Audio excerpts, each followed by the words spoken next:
Di dunia ini, para kultivator selalu dihormati.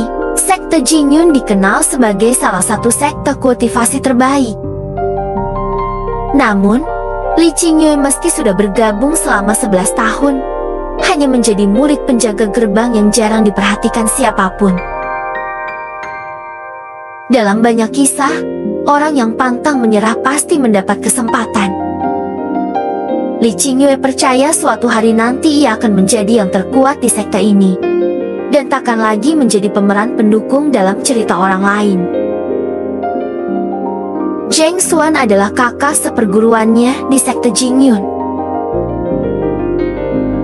Suatu hari, saat mereka sedang berjaga di depan gerbang, mereka mendengar para tetua sekte sedang memarahi seorang murid bernama Meng Chu. Meng Chu adalah murid berbakat, namun diam-diam bersekongkol dengan sekte sesat dan jatuh cinta pada seorang wanita siluman dari sekte Yin Lian. Para tetua sekte tak segan-segan menghukumnya. Tak lama kemudian, seorang wanita asing muncul di depan gerbang sekte. Li Qingyue dan Zheng Xuan segera menghampirinya untuk menanyakan maksud kedatangannya. Tanpa sepatah kata pun, ia langsung menyerang mereka berdua dan menerobos masuk ke dalam sekte.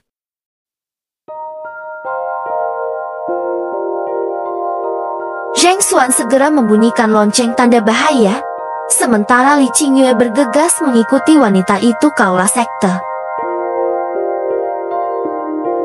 Di aula, wanita itu bertemu para tetua sekte dan Meng Chu yang sedang diinterogasi. Ia menegaskan bahwa ia datang untuk membawa pergi Meng Chu, kekasihnya. Beberapa murid dan tetua sekte berusaha menghentikannya. Dalam keributan itu, salah satu tetua melemparkan pedang ke arah wanita itu. Namun, dengan cepat wanita siluman itu menarik Li Qingyue ke hadapannya. Pedang pun menembus tubuh Li Qingyue hingga membuatnya terluka parah. Setelah peristiwa itu, Li Qingyue terbaring lemah selama beberapa hari. Zheng Xuan merawatnya dengan sabar. Ketika Li Qingyue akhirnya terbangun, kondisinya masih sangat lemah. Salah satu kakak seperguruannya memberitahu bahwa kakak Liu bisa memeriksa keadaannya. Li Qingyue pun pergi menemuinya di depan aula. Namun, Liu sama sekali tak menggubrisnya dan justru pergi meninggalkannya. Sebelum pergi, Liu hanya berpesan, jika ingin sembuh, pergilah ke Gunung Xiaoqiu untuk mencari rumput Jinsui. Tak ingin menunggu lama, Li Qingyue segera berangkat ke Gunung Xiaoqiu. Ia memanjat tebing batu satu persatu hingga akhirnya menemukan rumput Jinsui. Namun, seekor monyet kecil menghadangnya. Dengan akalnya, Li Qingyue berhasil mengambil rumput itu diam-diam. Ketika monyet itu sadar, ia marah dan berusaha mendorong Li Qingyue jatuh ke dasar di bawah tebing. Saat itu, tiba-tiba Li Qingyue tak benar-benar jatuh.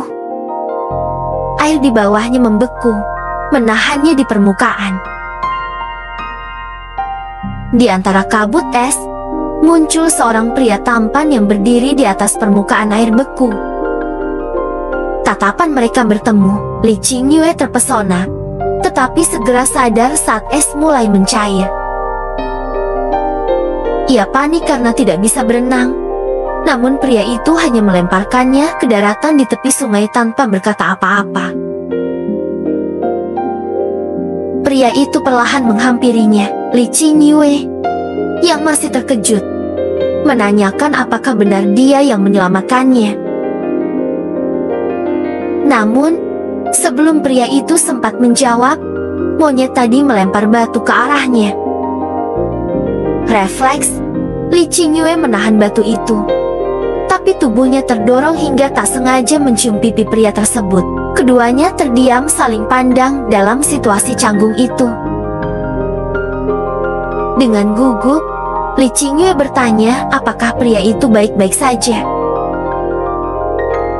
Pria itu hanya balik bertanya, "Kau siapa?" Li Qingyue pun memperkenalkan diri sebagai murid sekte Jingyun Gunung Yufan.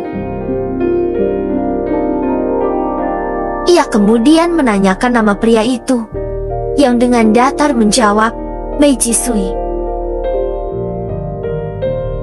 Li Qingyue berterima kasih atas pertolongannya. Bai Jisui menatapnya lama dan berkata, "Tidak ada hal lain yang ingin kau katakan?"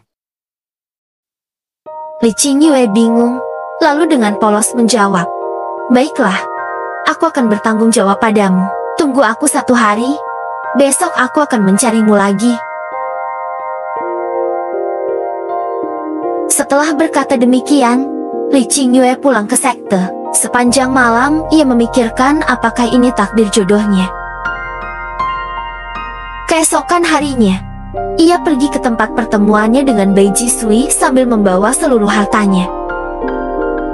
Saat Bai Jisui datang, Li Qingyue memberikannya sebagai mahar. Bai Jisui bertanya kenapa harus diberikan kepadanya. Li Qingyue menjawab bahwa karena ia sudah menciumnya, maka ia harus bertanggung jawab atas nama baik Bai Jisui.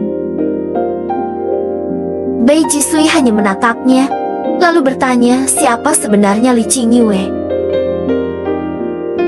Li Qingyue pun menceritakan latar belakangnya.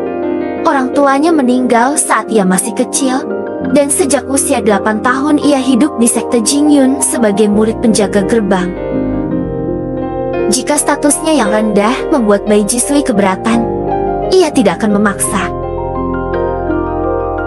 Namun, saat Li Qingyue hendak pergi sambil membawa kembali hartanya, Bai Jisui justru mengambilnya dan menerima maharnya. Ia setuju untuk tinggal sementara bersama Li Qingyue meski harus secara diam-diam, karena peraturan sekte melarang orang asing tinggal di dalam. Setibanya di sekte, Li Qingyue meminta Bai Jisui tetap bersembunyi di dalam kamar agar tidak ketahuan. Bai Jisui menuruti, meski tidak menyukai makanan yang dibawakan Li Qingyue. Malam itu, Li Qingyue membereskan tempat tidur Bai Jisui, sementara ia sendiri tidur di bawah. Keesokan harinya, Li Qingyue berpamitan pada Zheng Xuan untuk kembali ke kamar dengan alasan sakit perut. Namun, ia justru pergi ke suatu tempat lain. Malamnya, dalam perjalanan pulang ke sekte, ia tak sengaja berpapasan dengan kakak Liu yang sedang membantu Mengcu kabur dari hukuman para tetua. Liu memohon bantuan Li Qingyue untuk mengalihkan perhatian. Tetapi tiba-tiba para tetua muncul dan mengepung mereka. Dalam kepanikan, Li Qingyue membela diri, mengatakan bahwa ia tak ada hubungannya dengan semua ini. Namun, salah satu kakak seperguruannya membeberkan bahwa Li Qingyue diam-diam menyembunyikan seorang pria di kamarnya, dan menduga pria itu adalah kaki tangan sekte sesat. Malam itu juga, Li Qingyue, Liu, dan Mengcu dikurung di aula hukuman. Keesokan paginya, Bai Jisui datang diam-diam ke aula hukuman, menatap Li Qingyue yang kini terpojok di hadapan sektenya sendiri. Oke guys, cerita ini belum berakhir. Nantikan kelanjutannya di video berikutnya. Jangan lupa like dan subscribe agar tidak ketinggalan.